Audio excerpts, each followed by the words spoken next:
Assalamualaikum warahmatullahi wabarakatuh. Jumpa lagi dengan channel Bu Aul Belajar. Kali ini kita akan membahas tentang kesetimbangan dinamis.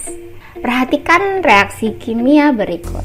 Seperti kita lihat pada reaksi A, sebuah kembang api terbakar di udara, di mana kembang api yang sudah terbakar di udara tidak akan kembali lagi seperti semula. Sedangkan di gambar B kita lihat larutan berisi glukosa dan KOH serta metilen biru. Pada reaksi B, awalnya biru kemudian berubah menjadi tidak berwarna dan seterusnya. Maka reaksi A kita sebut dengan reaksi berkesudahan atau irreversible, sedangkan reaksi B kita sebut dengan reaksi bolak-balik atau reversible. Apa perbedaannya? Reaksi kimia yang berlangsung berkesudahan atau irreversible, reaksinya akan terhenti bila salah satu atau semua reaktannya habis bereaksi. Reaksi berlangsung tuntas. Produk tidak dapat diubah kembali menjadi reaktan. Reaksi irreversible disimpulkan dengan satu arah anak panah. Pada reaksi kedua, reaksi berlangsung bolak-balik atau reversible. Reaksi yang mengubah reaktan menjadi produk disebut reaksi maju, sedangkan produk diubah kembali menjadi reaktan disebut reaksi balik, mana ciri dari reaksi ini menggunakan anak panah dua arah. Nah, sekarang kita akan membahas kesetimbangan dinamis. Kesetimbangan dinamis diilustrasikan seperti berlari di atas treadmill dengan gerakan yang konstan. Sejatinya, pelari tidak bergerak maju ataupun mundur karena secepat apapun ia berlari maju, treadmill akan membuatnya bergerak mundur. Maka di sini pelari dikatakan mengalami kesetimbangan dinamis. Kesetimbangan dinamis terjadi jika laju reaksi maju sama dengan laju reaksi balik dalam reaksi reversible. Untuk lebih memahaminya, mari kita bahas seperti apa kesetimbangan dinamis. Kesetimbangan dinamis ada dua macam, yaitu kesetimbangan fasa dan kesetimbangan kimia. Apa perbedaannya? Untuk membantu memahami kesetimbangan fasa, perhatikan botol tanpa tutup yang berisi air berikut. Secara makroskopis, tidak ada perubahan yang terjadi. Semua tetap sama, warnanya pun tetap sama. Namun, jika kita perhatikan secara mikroskopis, molekul air bergerak meninggalkan fase cair ke udara. Proses ini kita sebut dengan penguapan. Hanya molekul-molekul air yang memiliki energi yang cukup yang dapat meninggalkan permukaan cairan. Akan tetapi, secara lambat terdapat sedikit sekali molekul uap air yang kembali menjadi cair yang disebut kondensasi.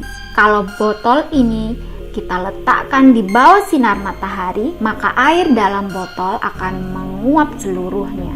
Akan tetapi jika botol kita tutup, maka uap air tidak lagi dapat keluar dari botol. Udara di atas permukaan air penuh sesak oleh molekul uap air. Jumlah molekul air yang menguap semakin lama semakin berkurang, tetapi di saat yang sama jumlah uap air yang menjadi cair juga meningkat. Laju penguapan sama dengan laju pengembunan, dan jumlah molekul uap air yang berada di udara di atas permukaan cairan sama dengan jumlah molekul air dalam bentuk cair. Hal ini kita sebut dengan kesetimbangan fasa. Tetapi jika air ini kita dinginkan atau panaskan, hal ini akan mempengaruhi laju pengembunan dan penguapan, sehingga kesetimbangan fasa harus berlangsung pada suhu yang konstan. Bagaimana ciri kesetimbangan dinamis? Kesetimbangan dinamis harus terjadi dalam sistem tertutup. Reaksi harus berlangsung dua arah atau reversible. Konsentrasi reaktan dan konsentrasi produk selalu konstan seiring berjalannya waktu. Laju reaksi maju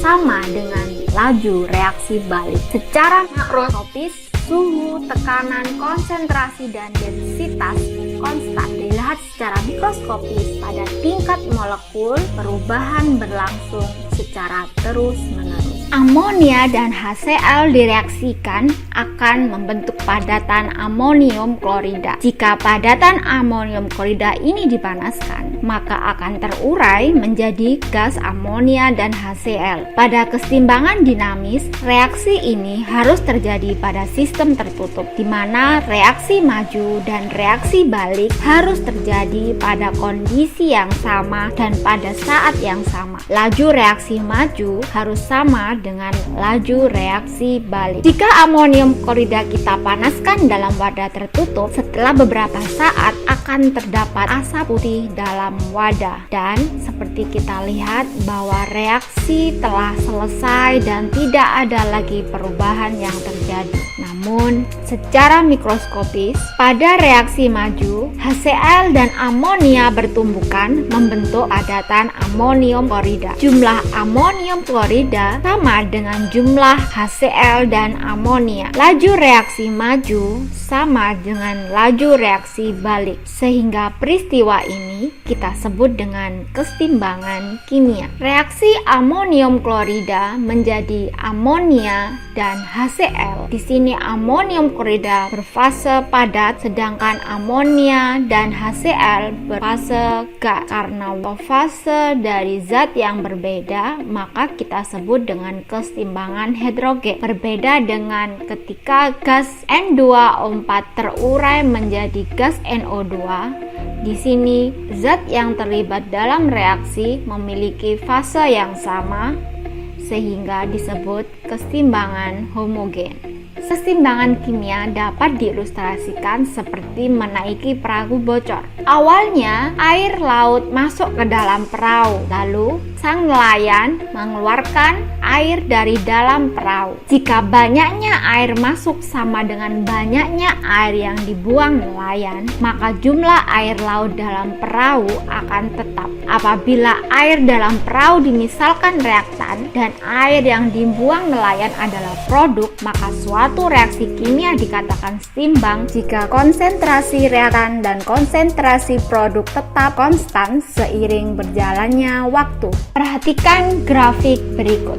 Pada saat awal reaksi dimulai, laju reaksi maju terjadi sangat cepat. Karena di sini terjadi banyak tumbukan efektif dan produk yang terbentuk pun semakin banyak. Namun, seiring terbentuknya produk, laju semakin melambat dan pada saat yang sama, laju reaksi balik meningkat. Ketika laju reaksi maju sama dengan laju reaksi balik, disinilah dikatakan reaksi setimbang. Tidak mudah untuk melihat laju reaksi maju sama dengan laju reaksi balik. Padahal dengan memahami laju reaksi maju sama dengan reaksi balik dapat membantu melihat keberadaan jumlah molekul reaktan dan produk dalam sistem tertutup. Oleh karena itu, diperlukan grafik berikut. Pada grafik ini terlihat pada awal reaksi terdapat gas H2 dan I2 dan belum terbentuk produk. Ketika reaksi dimulai, produk ikut meningkat. Semakin lama jumlah reaktan semakin menurun seiring dengan meningkatnya jumlah produk. Hingga di suatu titik, jumlah reaktan dan jumlah produk menjadi konstan. Disinilah dikatakan reaksi dalam kesetimbangan. Yang perlu diperhatikan bahwa jumlah reaktan dan jumlah produk tidaklah harus sama, tetapi perbandingan konsentrasi reaktan dan konsentrasi produk seiring berjalannya waktu selalu konstan atau tetap.